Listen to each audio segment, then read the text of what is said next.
Press ক্লাবে এসে আমি বৃষ্টির কারণে আটকে পড়ে গেছিলাম। ভীষণ বৃষ্টি হচ্ছে, ভিজেও গেছে আসার সময়। এ হলো আমাদের প্রেস ক্লাব।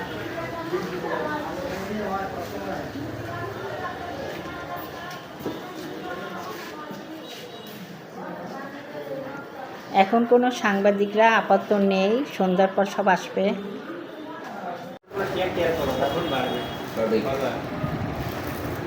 এই হলো আমাদের সাংবাদিকরা, খুব মনোযোগ সহকারে বসে সব দেখাশোনা করতেছে। বৃষ্টি থেমে গেছে, এখন আমি প্রেস ক্লাবেতে বেরোচ্ছি, অনেক দেরি হয়ে গেল।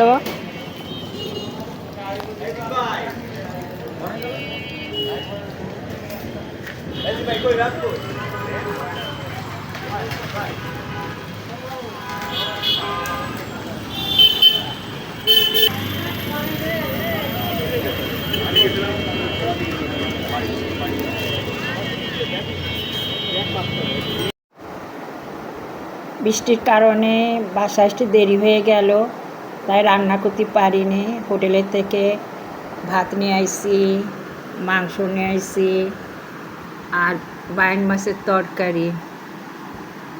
আজ আমাদের এগুলো খেতে হবে।